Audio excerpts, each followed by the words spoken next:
Whereas if you're going to sit there and go through sounds,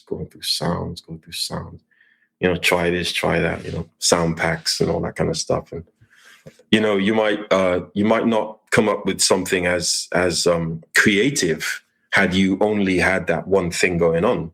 And I think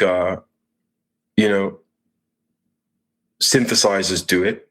They do it. They give you the opportunity to layer things and make things wide and fat and put things where they need to be. So that you don't have to use 7 things doing the same thing.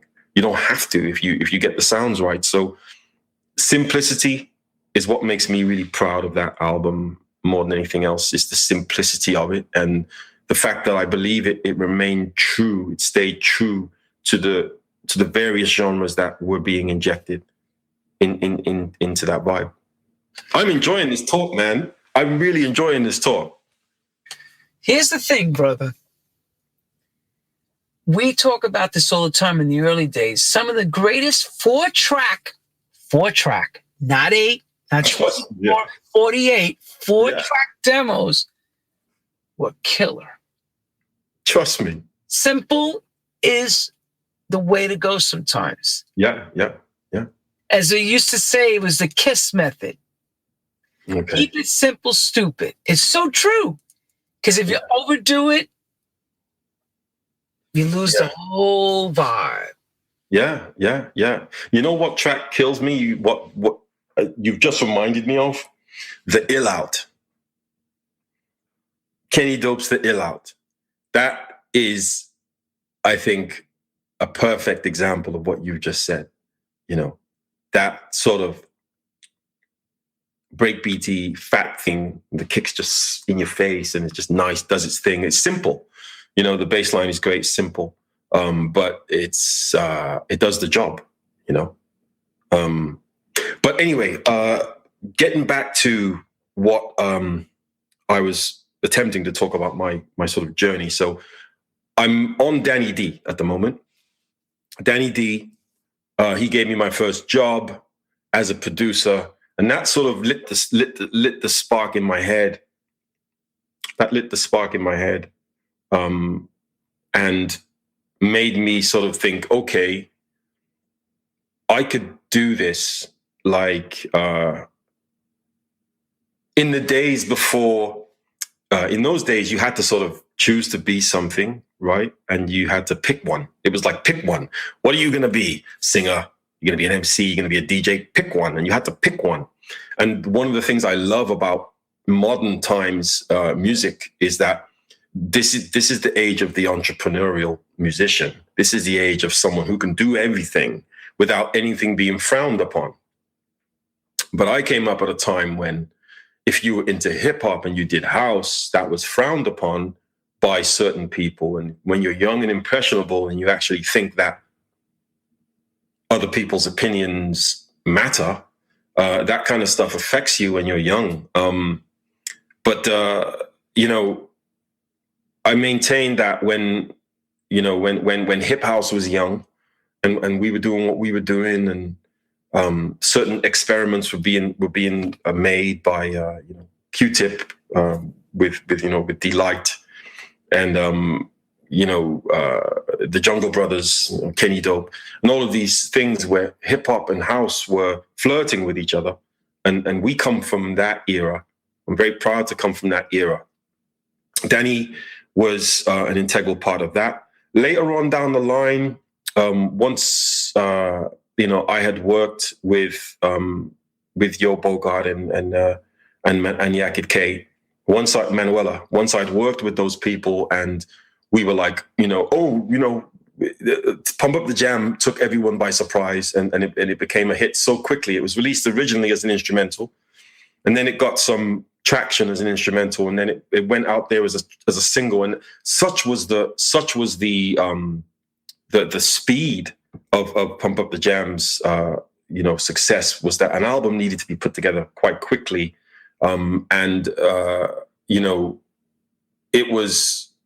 it was done quickly and still managed to keep the integrity, I guess.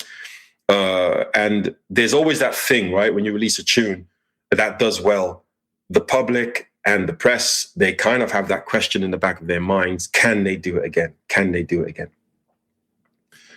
And then Get Up dropped and did what it had to do. You know, the sound started to become a formula, which may or may not have been a good thing. I don't know. But it seemed to work at the time. And, you know, by the time that had happened, I was then thinking, right, what am I going to do next? What am I going to do next? I wanted to do something. I always wanted to challenge myself and try and be as, you know, challenged as possible, because I get bored quite quickly. So I, you know, experimented with different things. I went back to doing what, you know, Danny had always encouraged me to do. And I started writing and producing for other people as well as myself. And that was the sort of, that was the beginning of the relationship that I've had with the music industry ever since, to be honest. Yeah. So on that note, this is another thing I want to know. You know, you're getting into this whole thing about the musical side of it. Did you have any formal musical training in any instrument, or you just went in with a vibe of just doing it from ear? No, I had a when I formal. No, not formal. You know, I learned formal things on the hop. So as and when I needed to learn something, I learned something. You know, the first person to try and teach me how to play guitar was my eldest brother, Christopher. And, you know, we had a bit of a sort of an estranged relationship when I was a kid. So, you know, even though he was probably coming from a good place, I didn't really want to pick it up. But, you know, I went back to it. You know, I went back to it, and that made me, you know, going back to the guitar forced me, if you like, to have to learn certain things, right? Because if you're jamming with a band, you need to know a little bit about keys, and you need to know a little bit about, you know, modes, and you know. So I kind of got into it as I went. Like, what do I need? You know, what do I need to learn about? What do I need to know about A minor? What can I do with it? You know, what are the parallel chords? What can I get away with? What kind of learned that as I went. But no formal training. No, just yeah, just freestyle it. That's why I asked the question, because when you listen to the sounds of that era, yeah, it doesn't sound like the predecessor music that was well written in the sense of, you know, scored out in a technical way, like the 70s were. You listen to stuff that was late 80s into 90s was very basic, very low end heavy. The bass lines were synthy sounding, droney, rolling, pushing. That was the thing that fed the machine, I should say. Drug culture of the nightclub scene. Yeah. It worked. One worked with the other. The darker the sound, the better it worked. That's right. Yeah. You're absolutely right. And I think music needed that. You know, there's no question that the musicians who came before us were insanely talented, almost, you know, godlike talent. People like, you know, if you go back really far and you start thinking of people like Duke Ellington, who had they been alive 200 years earlier, would have been spoken. Their name would be alongside Mozart's and whatnot. And you just see the talent of these guys and how they were doing what they were doing, and it's pretty insane. And but when our time came around, remember, you know, we were at the forefront of sample culture, and sample culture is, by definition, theft, right? And it's creative theft. It's creative process. It's creative, but it's creative theft. So, and this is what makes it so amazing. And, you know, you're not thinking, you might have, maybe, if you're in the studio for a few months, you might come across one guy who understands bass in the left hand, arpeggio or chords in the right hand. You know, you might come across one guy. But wait. Let me explain to everybody. This is what happens when you do something super cool. Look at the crowd that comes for you now. You get me, people? You know, your life changes. And you say, this is not so bad.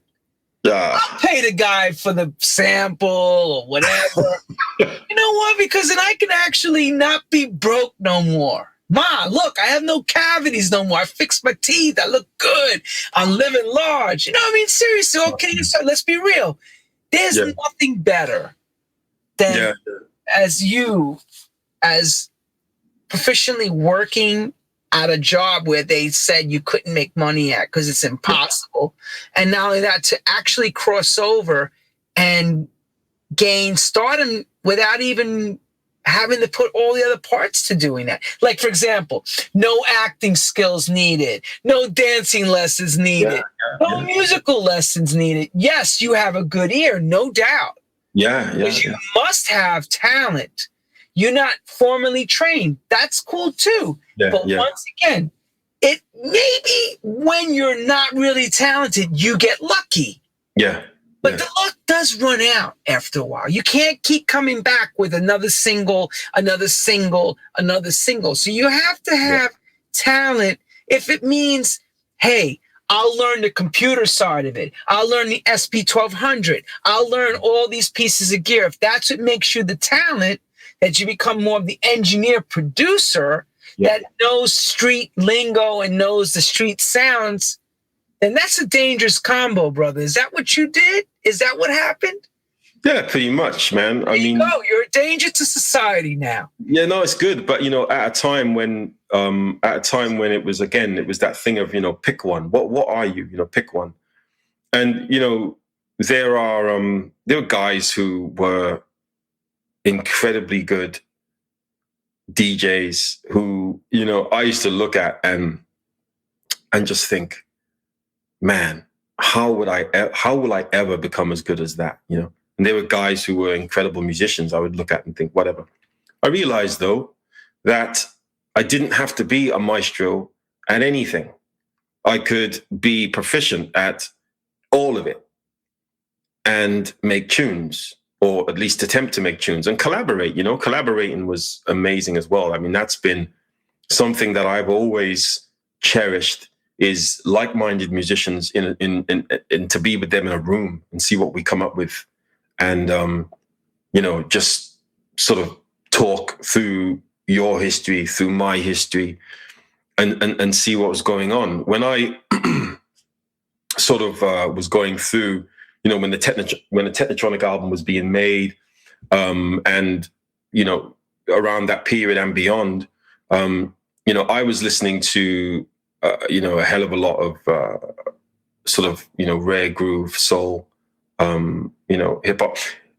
But, you know, in terms of DJs who played house, a lot of the DJs that I listened to were not just playing house. You know, it wasn't that easy to find a DJ who just played house, because in those days, DJs were ambidextrous with it. They would move over to rare groove. They would move over to, you know, you had the soul thing going on. You had various things going on, and someone playing, you know, a track like Big Fun was likely to play something afterwards by Kool and the Gang. That's just the way it was. You know, that's just the way it was. The truth be said, there just wasn't enough music yet that was strong enough to pass to that commercialish crowd, not the underground crowd that would dance to everything. But it just wasn't enough supporting stuff in that time. It was still quietly working behind the scenes. Yeah.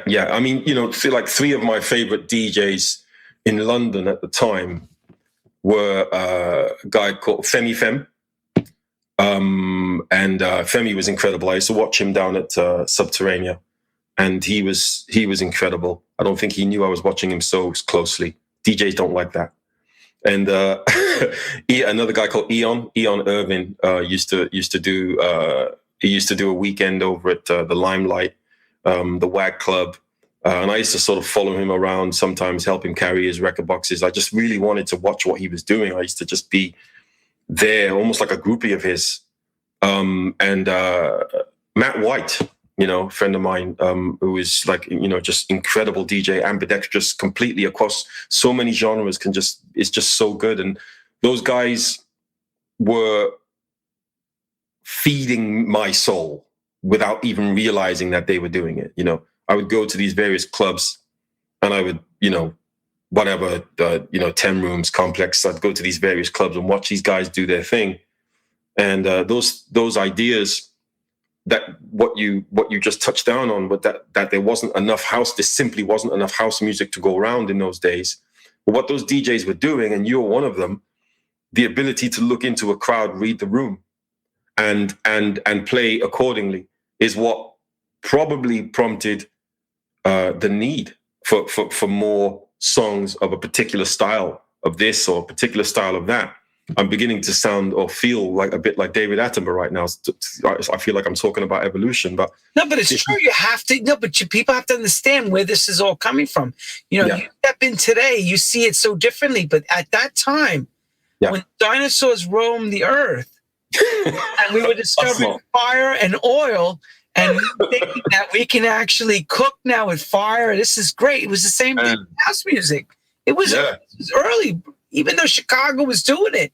Yeah. There wasn't a lot of those records that were cutting through. And, there was only a few. And especially what changes the game, which I'm waiting for him to say, is when a record that he's involved in crosses to that little thing called the transistor radio. Man, I tell you, I mean, take us there, brother. Take us there.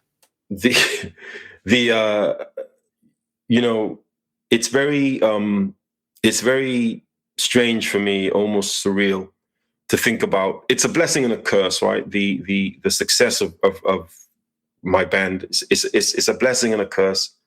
A blessing because, for obvious reasons, because the music was able to go out there to so many people, and we were able to tour the world a few times and do so many really cool things on that side. But it's also a curse because, you tend to be sort of pigeonholed into, that's the guy, connected to this situation, and that's it, so there's that situation. And there's also the misconception that you are one thing. People tend to think that you're one thing. And that's one of the things that I regret about being, the only thing I regret about being born when we were born, is that we were not afforded that sort of easy route to being multifaceted in our prime. And that's an issue. I look at people, I look at careers. I look at careers now, almost like, in comparison, records don't sell like they used to. Records aren't selling for the same amount of money as they used to. If you do the mathematics on 14.5 million albums at £13.99, £14.99 each, 15 quid. I mean, that's crazy money. That kind of money isn't being made now by anybody who is selling any amount of tunes, be it 1,000 or 100,000, just not happening. And I put a tune out recently, and I was happy that I had 100,000 streams on Spotify, but only because I know 100,000 people listen to it, not because I think I'm going to get paid, because I know I ain't going to get paid. So, the landscape's changed, and everyone has had to become a bit more creative. So I look at entrepreneurial people, and it's not to say I'm looking at them in any particular way. I'm just fascinated by the business model, which trickled down from the cleverness of Berry Gordy through the Leo Cohens, the Russell Simmons, the Rick Rubins, and now it's come and it's gone into the Simon Dunmores, and it's gone to the what's his name, Mark Knight, and those types of guys. And it's just like this business model which has continued to evolve and allow someone to spin the odd tune when they're ready, do the odd gig when they're ready, maybe run a label, do a few bits and pieces, have a radio show, have a radio station. The restrictions are gone. The restrictions are gone. And one person can do it all now, which is amazing. The only downside to that is that we all run the risk of forgetting that this is music and not business.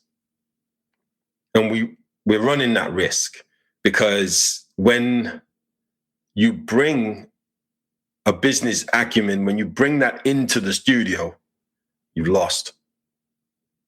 You've already lost. You may as well go home. Go home and have a beer. Shut the studio down. Yeah. So it really is a case of being able to literally take one hat off and put on another one and forget that you had the other one on. But let's understand this now. Going from mediocrity to world level success with a #1 record around the world, and including in sync deals and movies. How does that change you? How does that change everybody involved? I mean, what was the landscape for all of you? You know what it does, man? It changes the people around you. It changes the people around you. And the people around you are so affected by what's going on. And it's toxic, man. It's toxic. And it ruins lives. But you have to try and wait, brother. You're telling it from a doc. Just like you sound too philosophical. Let's get in your life at that time. Let's go in the pit. So you guys go from anonymity, not really. I shouldn't say that. Let's just say club side. People know who you are. You're doing your records. Yeah. To all of a sudden, you're now having a record at the level of a Rihanna, a Madonna. Yeah. That level, instantaneous. Yeah. Do you all go running by Bentleys? What the hell happened? What did you do? Come on, share the love. Forget about the darkness for now. We'll get to that in a minute, but tell us how life changes. Did you build a complex? Did you go to Hawaii? What the hell happened? Well, it was different for all of us.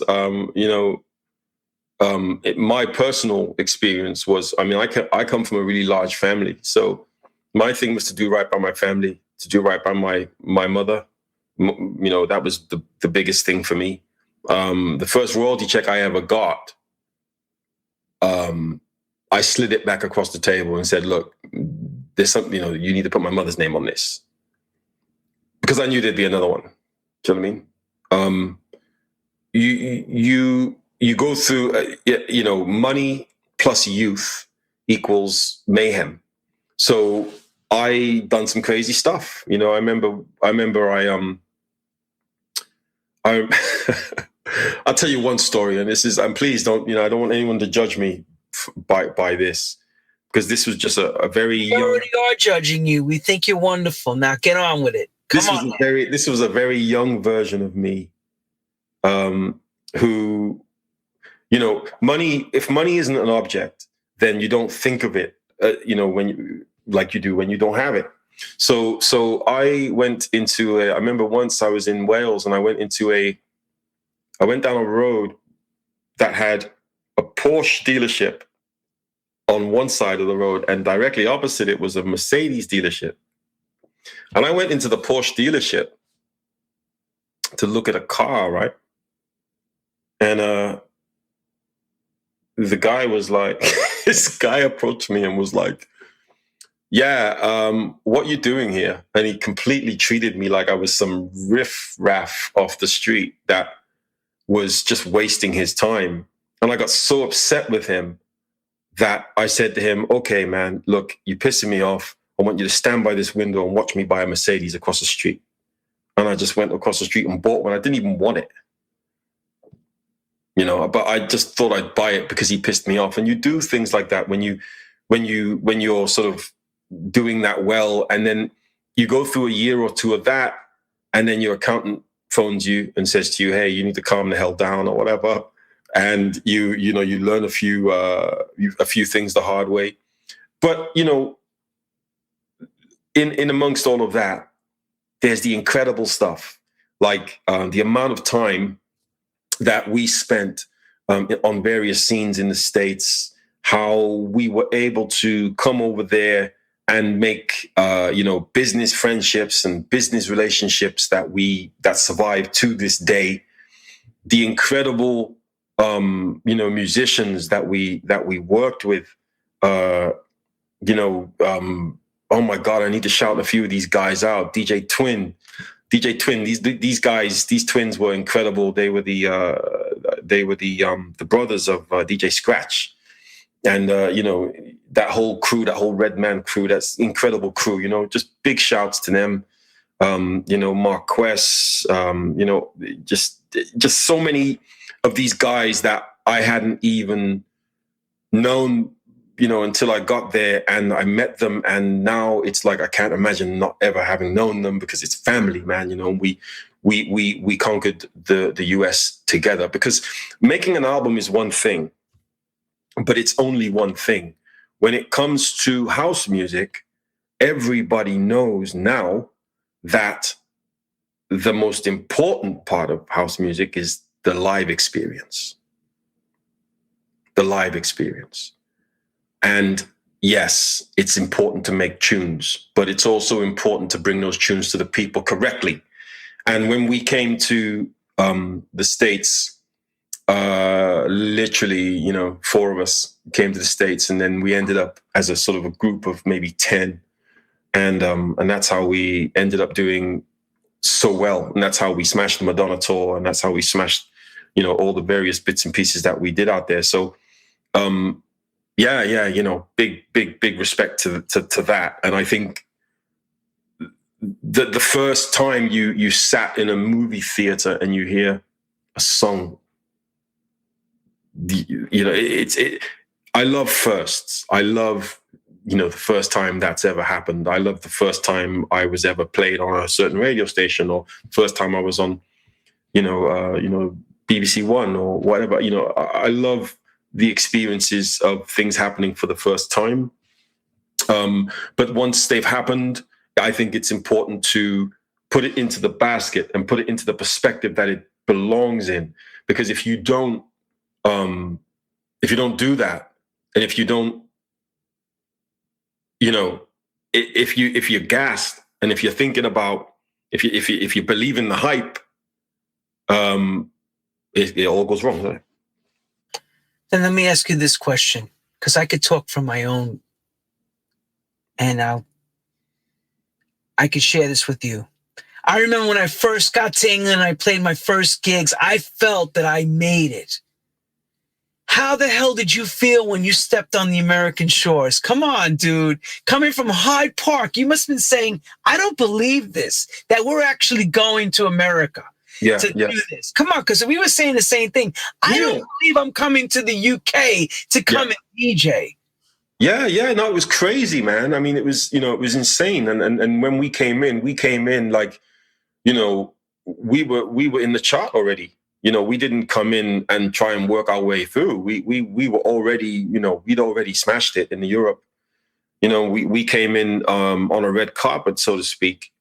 So it was insane for me because, we were being managed by Rush Management.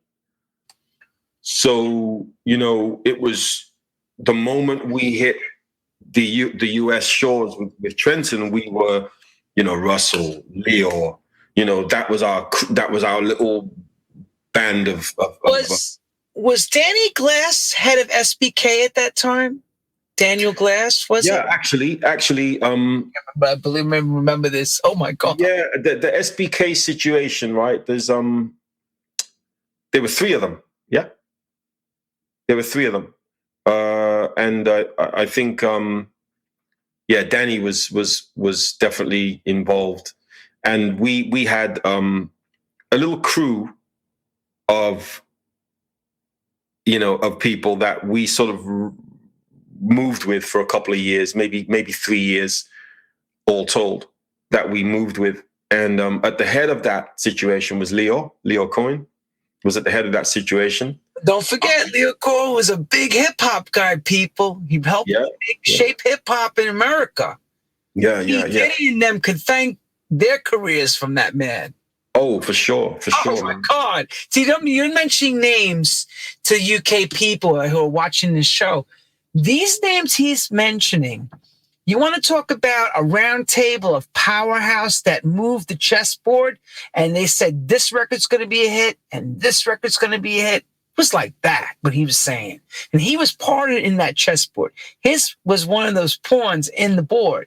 Yeah. That record he worked on was one of those that went to become a crossover along not too far after Crystal Waters with Gypsy Woman and all that stuff started to really become what we then later house music. But they didn't call those records what he worked on house music. Yeah. They called it a pop record. And he must have been like, what do you mean? I bet he must have been saying, that's not a pop record, because that's what I thought, the same thing.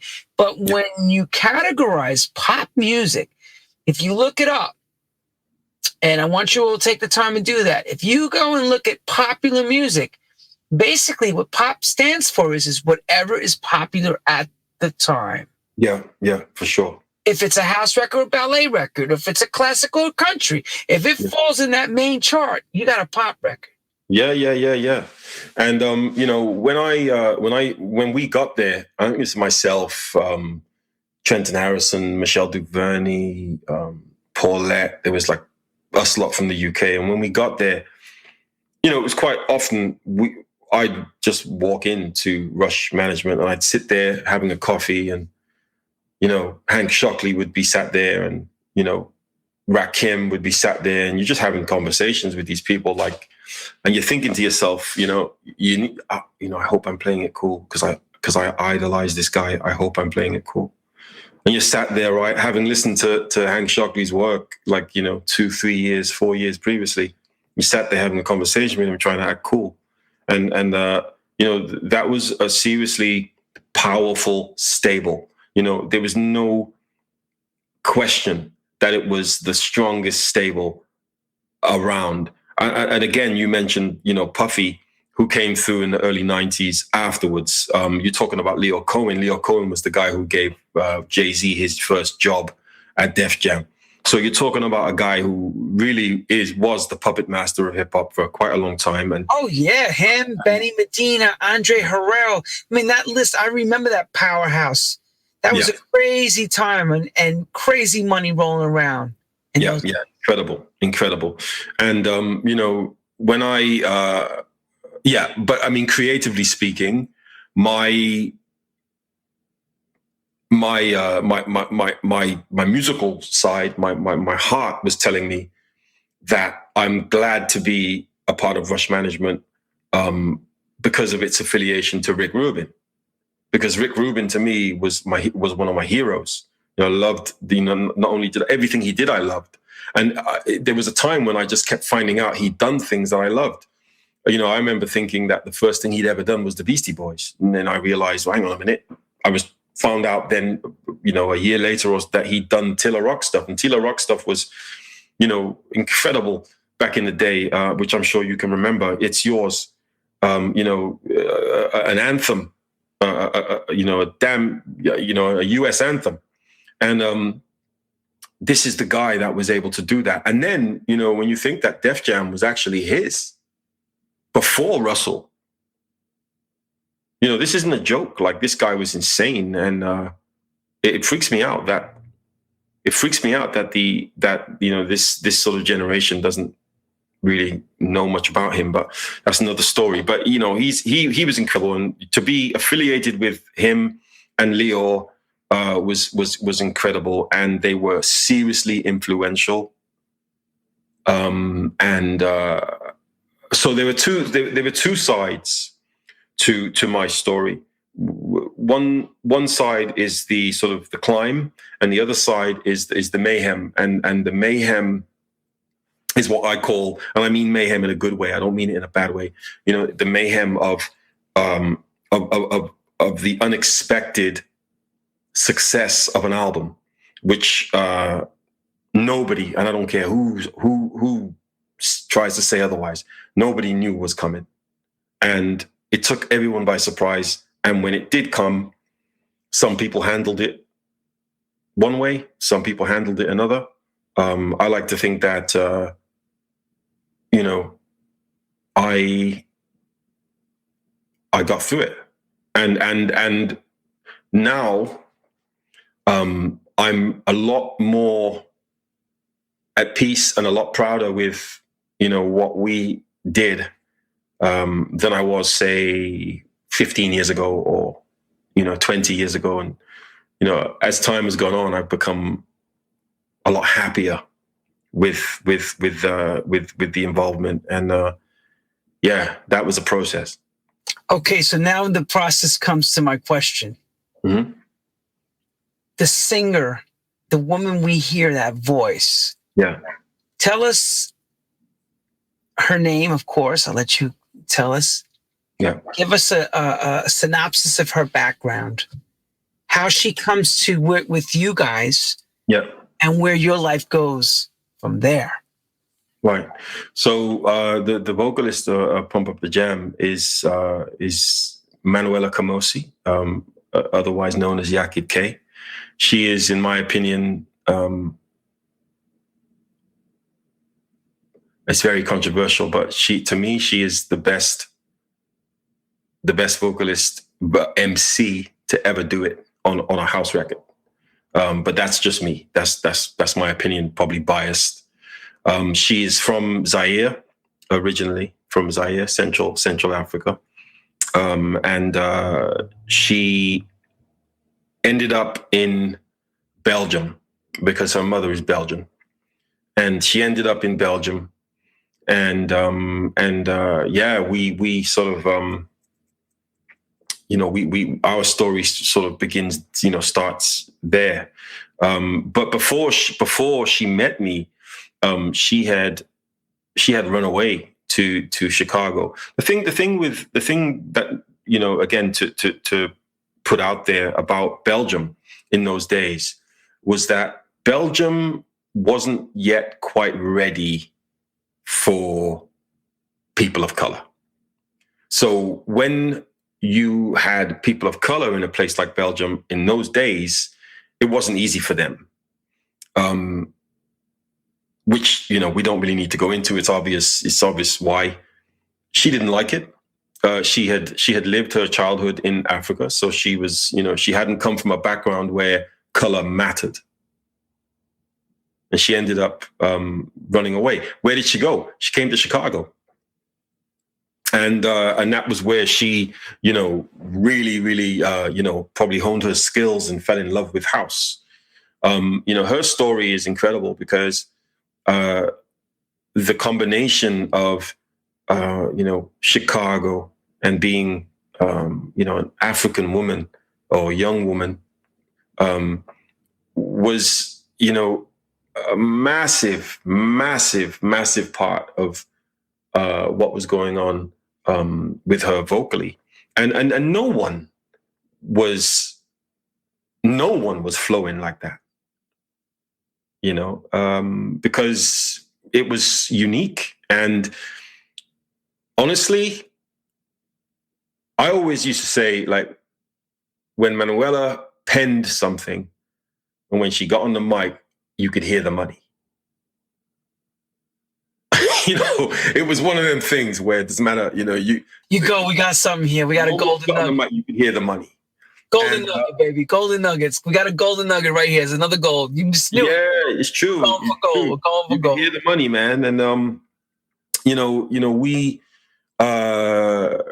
obviously, band members, and also, family. We have a son. We have a 30-year-old son, Eric Jr., who's doing his thing. And we Technotronic is technically, it's literally a family. It's literally a family. It's not.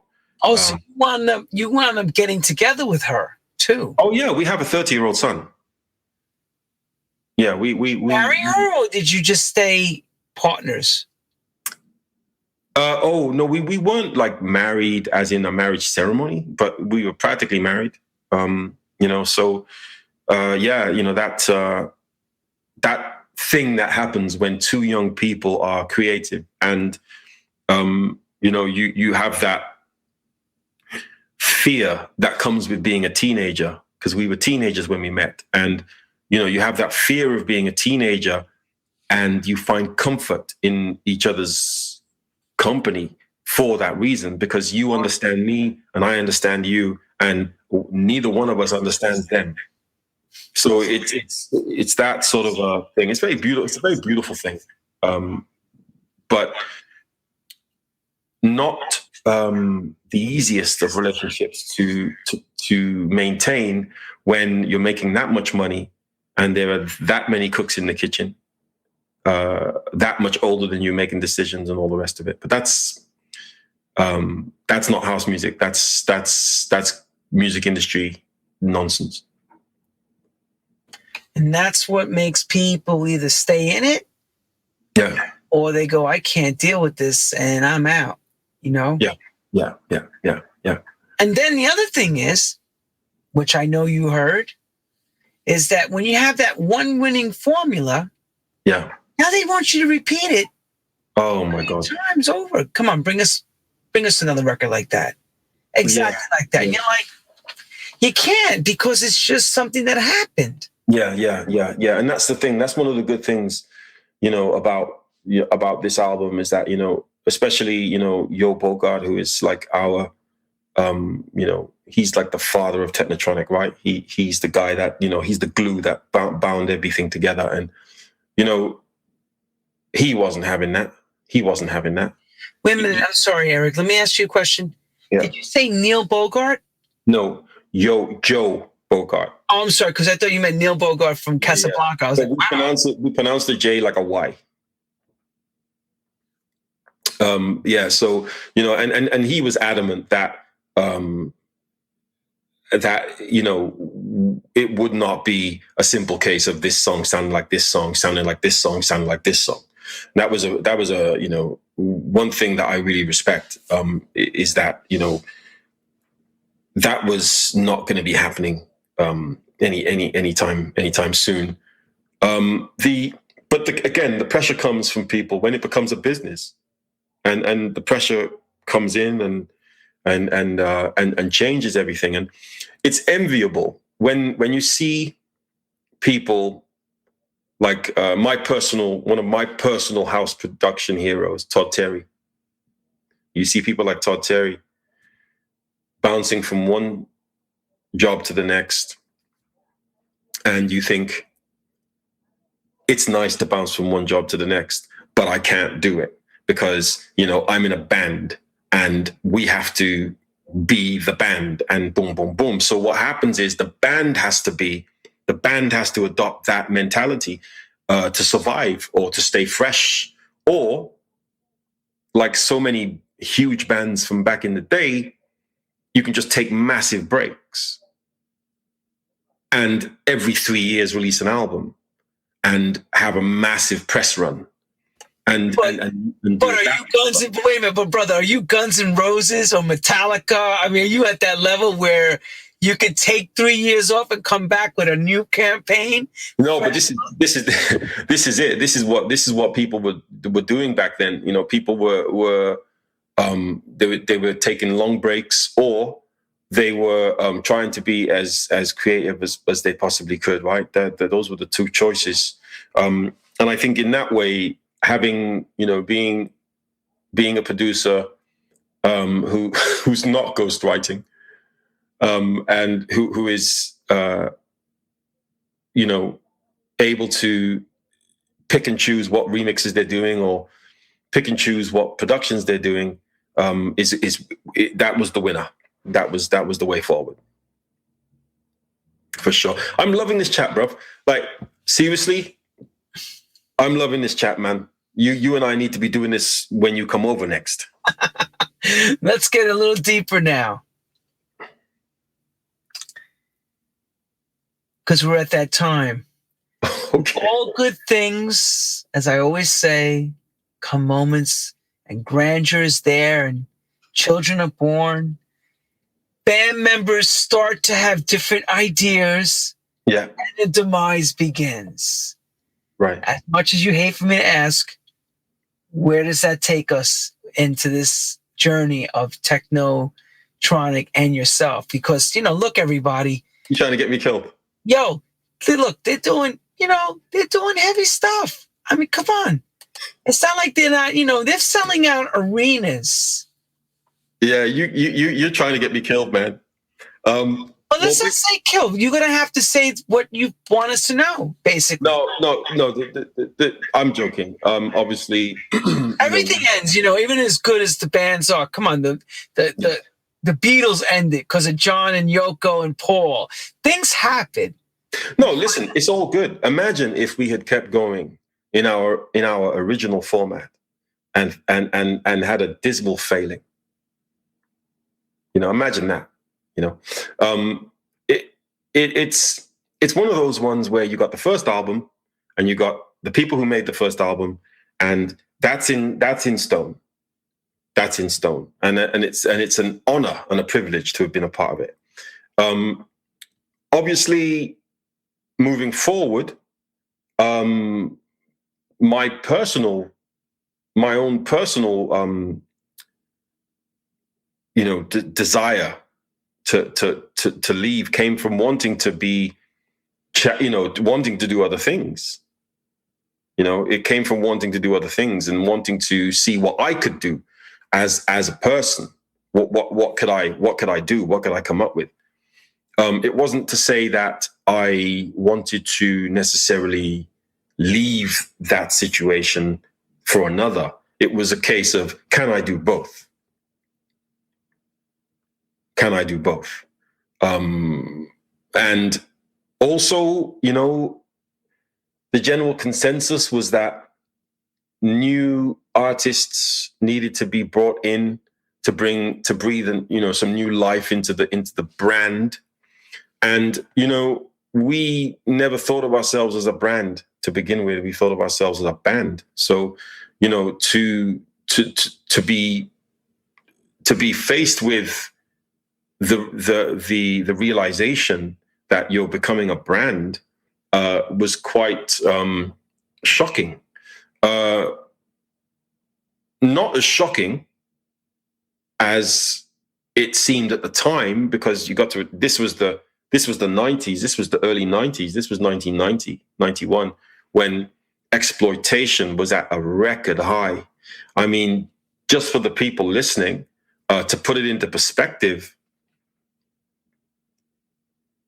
Black Box had the audacity to take Lolita Holloway to court because she didn't like the fact that they'd used her voice without paying her.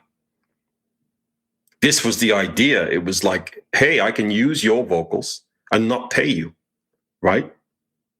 That was the mentality of people in those days, because, again, going back to the conversation, we the stuff we talked about earlier with those amazing lawyers that were going in there trying to make things different. The reason why they were trying to make things different was because the injustices were so big. I mean, can you imagine using someone's vocals, not re-singing them, using the vocals, and then having a problem paying them when their vocal is the hook of the tune? I mean, the disrespect is cavernous, And they weren't the only ones. Martha no, Wash, man. at the same time, They weren't the only ones. Gonna Make You Sweat was in that same situation. She went nuts. Listen, a lot of that was going on. That was the era of the piss take, as we say in the UK. Yeah, that was the era of the piss take, and it was so bad. And so, to suddenly be told that we are a brand and we are not valued, or at least to feel that way, wasn't cool. And I guess on our part, we were kind of we were paranoid anyway. Because when you're hearing these stories about things like the black box situation, you're thinking, well, what's to stop that happening to me? What's to stop anything happening to me? You know, I didn't get involved. Look, I came through the door at the risk of sounding like Rakim. I came through the door and I don't remember buying a ticket, a front row ticket to the circus. I don't remember buying one. So I ain't a part. I don't want to be a part of this because this is clownery. So But let's be understanding of this now. Just realize something. The major label companies were the culprits behind that. Indeed. They did not want to pay no one. Indeed. And yeah. And they had carte blanche not to. Don't forget that. And they have a war chest to fight with endless coins in that war chest. It's just sad, man. I mean, you know, it's just sad. Just you know, the idea, and as a man who came up through hip hop, as a man who came up understanding sampling, SP 1200, MPC, the 808, the 909. As a man who came up understanding those things, I was personally offended by anyone who wasn't paying for their samples. Because you know what? They made rappers pay for everything. They made anyone making a hip hop record pay for everything. You didn't get away with nothing. And when I wish I'd kept one of my royalty checks from back in the day, it would have been laughable to look at. It would have been laughable. I felt like by the time I'd finished reading it, like I owed them money. You know, it was insane. Because in those days they kept running a running tab. It was a tab, bruv. It was a tab, and hilariously funny, but not funny at the time, obviously. But the situation with people like, you know, that band, Black Box or whoever, I felt personally offended as a hip hop producer, as a house producer. I felt personally offended that who do you think you are to not have to pay the money I've paid? That was Daniel Davili. I remember when he did it. Italians thought that they didn't have to pay anybody back then. Yeah, it was the piss tape. Look, once again, we're in the archaic time of people seeing samples becoming huge. For another example, Marky Mark and the Funky Bunch. Same tune. Wahlberg. They used the Holloway, right? They didn't want to pay nothing. Nothing. No, they didn't want to pay. I mean, it's insane when you think about it. You know, if you were to, you know, look at this amazing tune that Todd Terry put out, I think in 93. I could get the year wrong, but let me tell you something. Todd Terry's "Let Me Tell You Something," and again, you know, the use of the vocal, but the use of the vocal, you don't hear a peep out of the camp of that singer about needing to get their money from Todd, because he's coming from a hip hop background where he's expecting to pay for a sample. You know, so I took personally, I took offense to that you know, that sort of thing.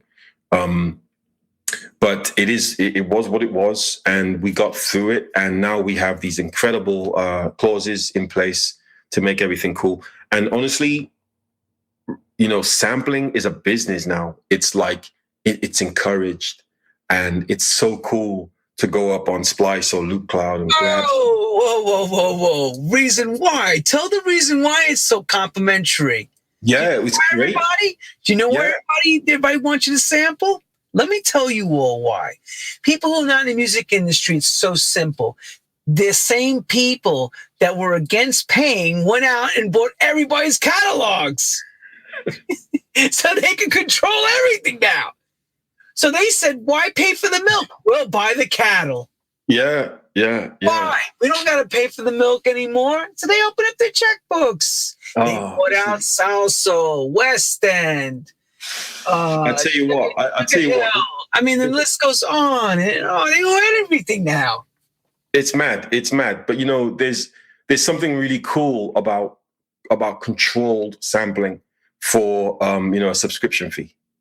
There's something really, really cool about it. Number one, I think it promotes creativity, even though to a certain degree it does also kill it, but it does promote it.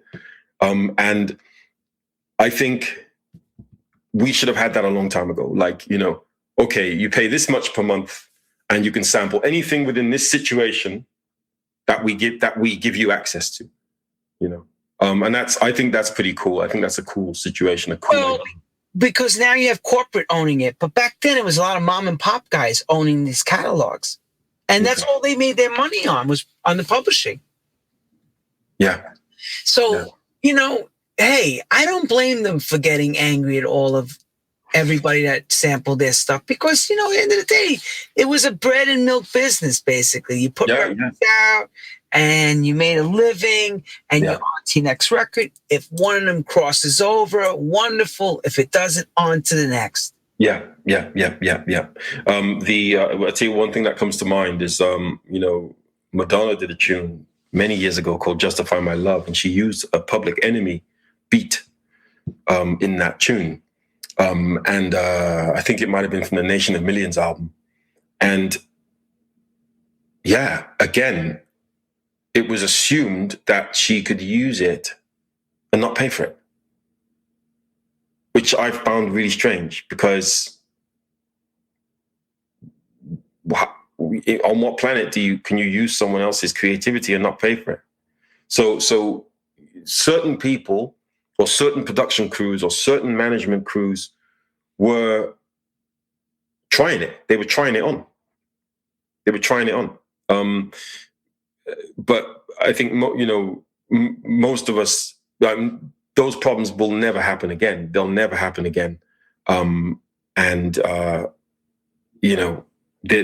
there are new problems. So here's to the new problems.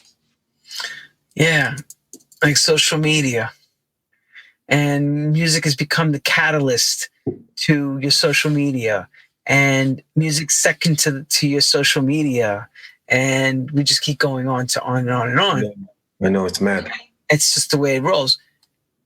Do you, in your career from that point of, we're going to say it's 33 years, 34 years, are you forced, or do you decide to take a break and step back out of this and, reset and rejuvenate and come back? Is there any of those things that happened?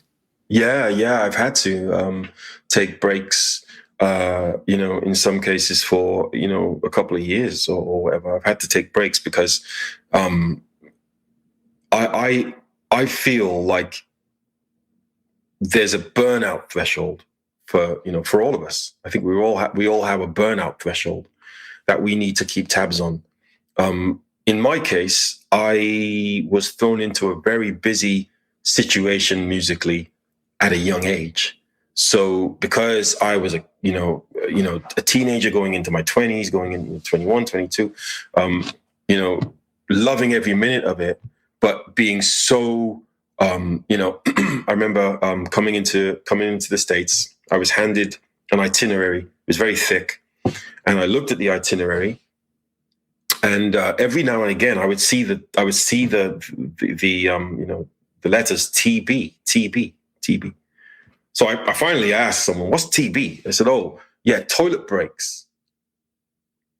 So we're gonna train you to use the toilet at these times, because there's no time for you to use the toilet when you've got 6 interviews back to back, or you've got to do 2 radio shows, and then you've got to do a photo shoot."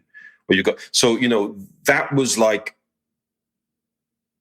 wow, this is no longer funny or cool or creative. This is just annoying.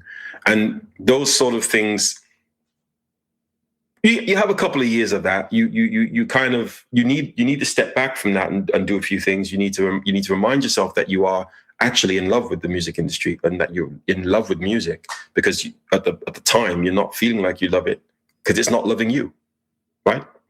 And also, you have to get back in touch with the people who ground you, the family and the bits and pieces. So I personally need breaks. Some people can go on and on and on, but I personally need breaks.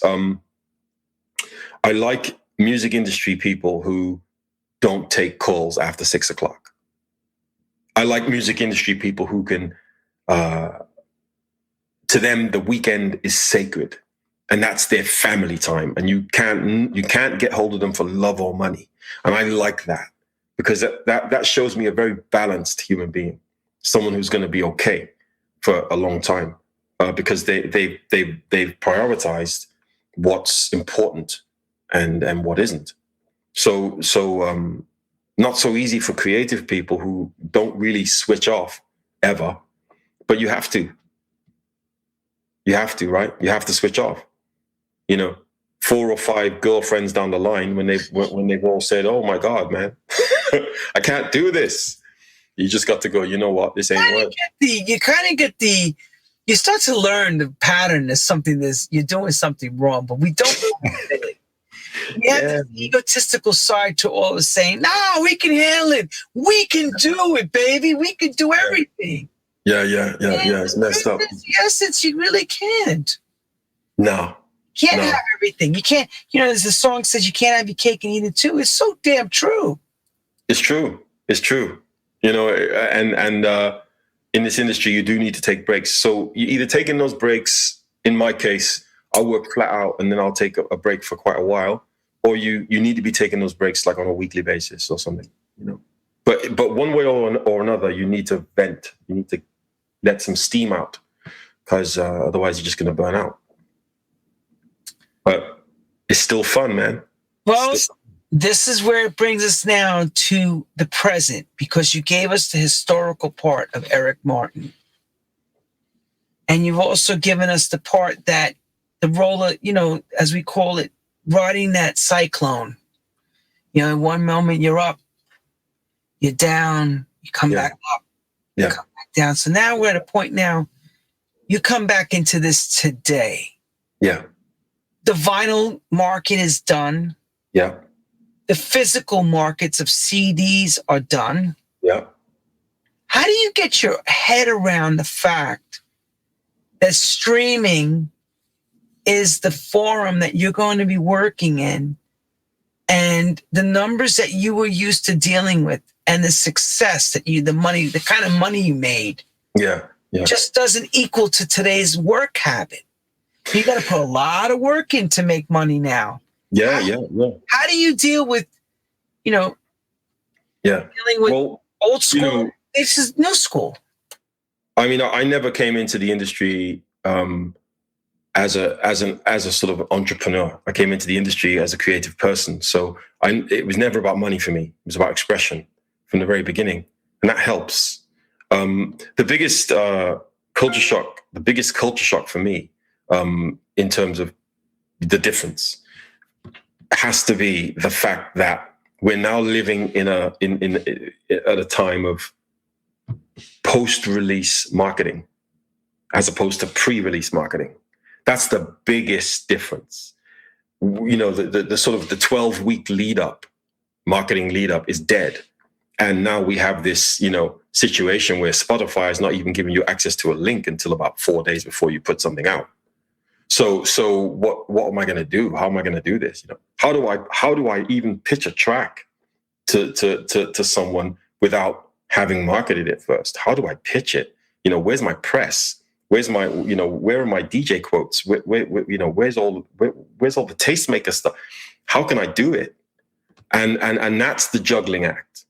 That's the juggling act. And having sort of wrestled with that with a couple of releases, I'm now at peace with it. But it was a culture shock. I'm not even going to lie. And I'm pretty sure this would be true of anyone, that had sort of taken time off and come back and had to, been having to deal with this stuff. There are some people who have ridden right through all those things, right? There are people who've ridden, and there were some things I rode through. I came into the industry 2 years after MIDI, right? I came into the industry when I first went to a studio, MIDI was new, okay? For that, we used to have something called CSV, CVTO gate, CVTO Right. gate. So one keyboard you play with control on the keyboard. He's talking about, right. He's talking about MIDI, musical instrument digital interface. Trust me. That was created in 1900. Wait, Eric. That was created in the God's year of 1986. Listen, man, I'm telling you straight, right? Listen to what he just said. He came in 2 years after. Yeah. Was created. Trust me. So, when you're talking about like fresh there, right there. It was 86. Yeah, because So I came, if it's 86, I came in the year of MIDI. Well, then, yeah, you're just about a year because before. Yeah, I came in the year of MIDI. I thought it was 2 years. Okay, right. I came in the year of MIDI. Yeah, the DX7 was like the first one that was minified. MIDI was new. MIDI was new. Look at everybody. I may be wrong, but it was 1900, the God's year of 1986. I remember. Right. Okay. So basically, people talk about, 24 track studio, People always forget it wasn't 24 tracks, right? It was 23 because you needed SMPTE code on one of them. So in those ways, I think, you go through the period of, we've seen the vinyl thing fizzle. We saw the CD thing come. We saw that fizzle. We saw downloads come and kill CDs, and then we saw streaming come. But right through all of that, there was this revolutionary change where independent musicianship came into its own because you needed, when downloads happened, you needed to be able to make some money now because people weren't buying albums anymore. They were picking tunes and stuff, and everything was dwindling. So how do we make money? And then you got the likes of Live Nation coming in and going, yay, we're going to do some stuff. We're going to do a couple of deals here with some of the artists who could pull a crowd really easily. And then, the internet caught up with that. And, all of those things I've ridden through. I've ridden through all of those things. I've promoted my own gigs. I've pulled in other DJs. I've become a promoter. I've done all of that. But what I didn't do was I didn't mess with streaming for a while. And that did slap me in the face when I had to deal with the post-release marketing. That was a curveball, but I liked it because I like challenges. So the thing is, everybody, to some that's never did any promotion on a record, you used to work in conjunction to put a record into everyone's hands to build a storyline. What happened was technology came and streaming began. And the streaming companies like Spotify, for example, I'm not going to say TrackSource. Spotify says, before you release the record, we want to have exclusive and we want a story. A pitch. In dance music, to pitch a story, you have to have key people that we call tastemakers that would play a record. And that would set the tone if the record was going to start to become a record that everyone was going to look for. Yeah. With the hopes of it crossing into your radio format.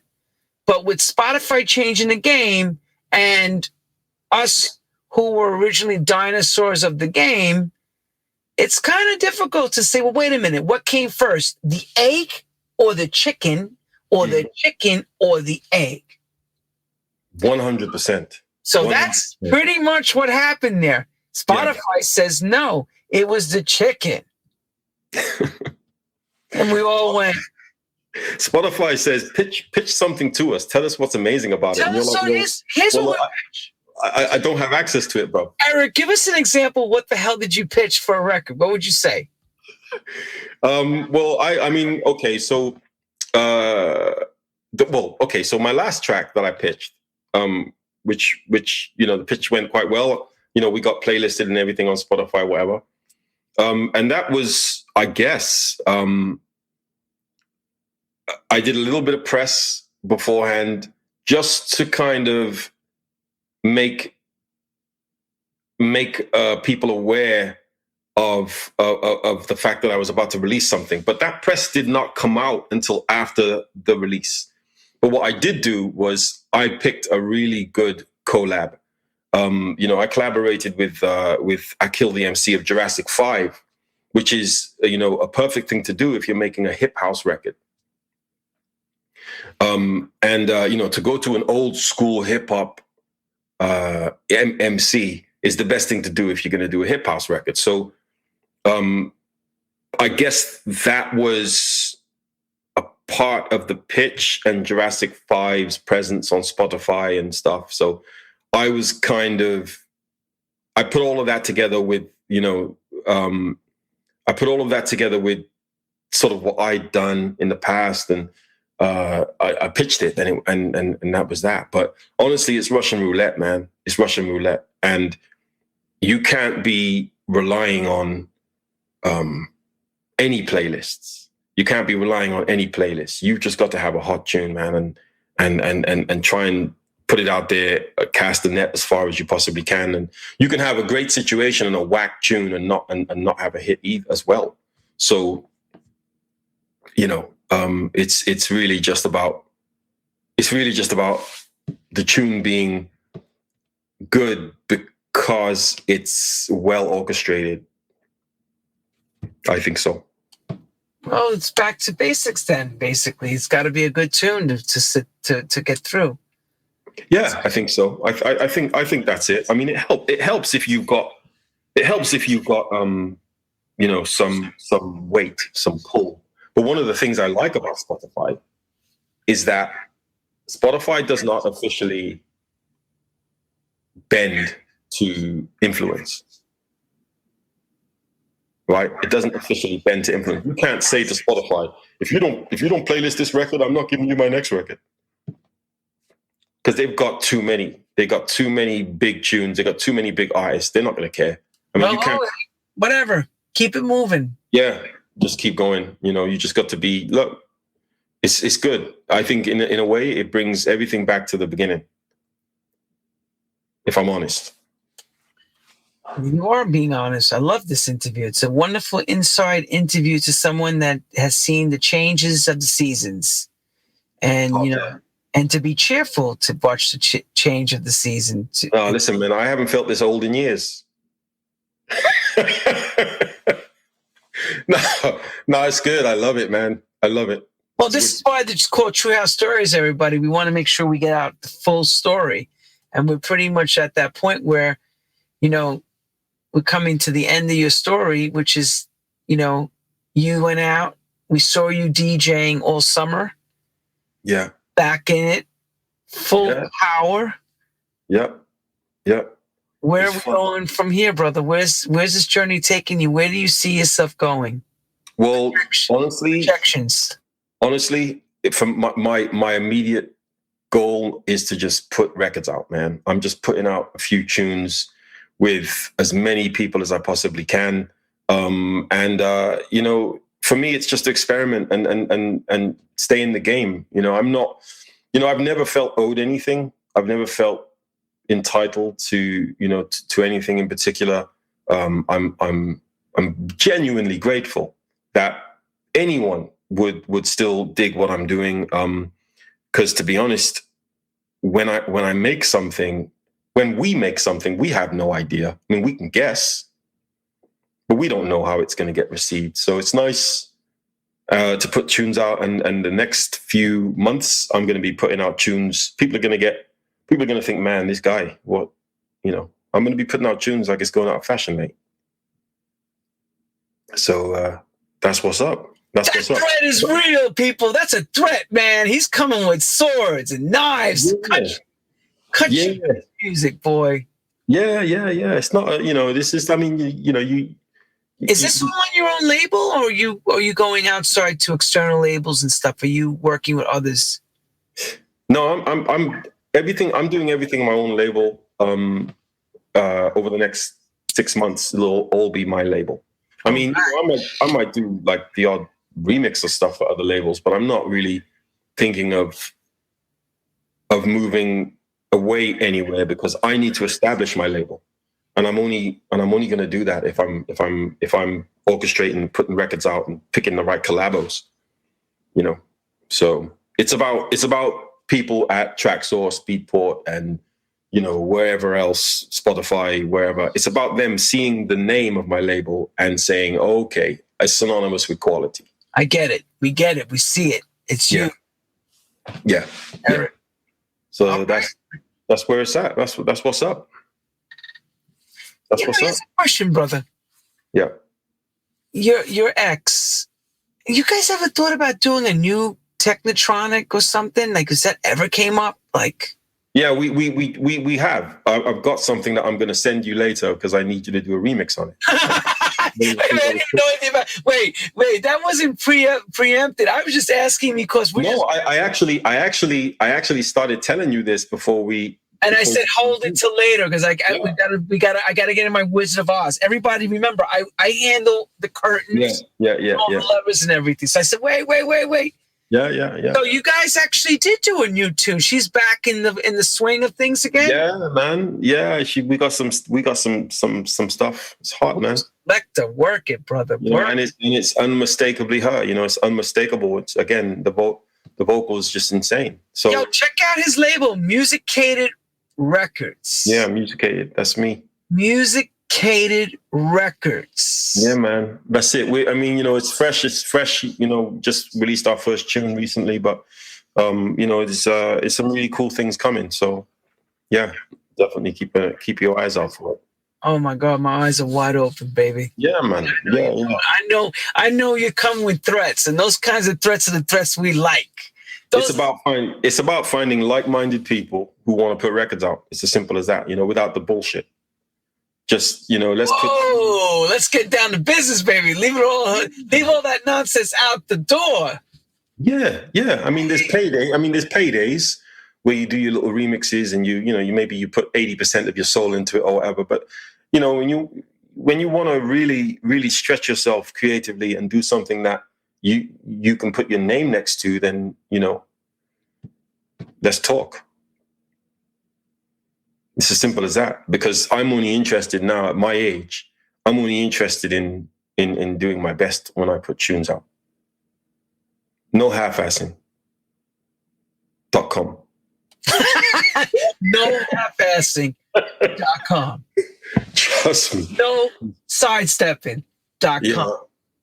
You know, no BS.com. You know, I have really, really enjoyed this conversation because, like, you know, with me and other people like me, you know, from certain sort of social conditions, you know, we have a demeanor which is, you know, to the uninitiated, can come across quite forceful or quite, you know, big or alpha, and it's really nice to you know, be able to open up and speak to someone who is, you know, just on a level. And let me explain to everybody something that's is rolling around in my head right now. Don't get it twisted, everybody. We do get jaded. Straight. We do get jaded. Yep. This is the real me now. As much as I'm always smiling and happy, let me tell you something. I've been in meetings where I told them to go F themselves. Oh, whoa, Lenny, you would? Yeah. Trust me. Certain deals, I told them where to put it. Yeah. I'm still here today to talk about it. And I've talked to some other people off camera how with certain arm muscle was put in my face that we had to deal with in the funny days of the old days before social media. You couldn't get away with that now.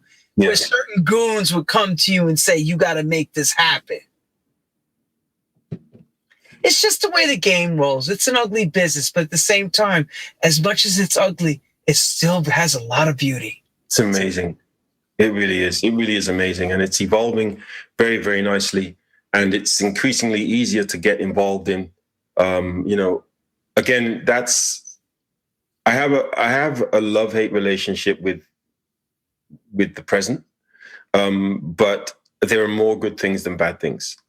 The only thing that really jars me, right, and I guess this is as good a thing as any to sort of leave on, is when musicians get online to sell something and they say the words, "You don't need to know music theory.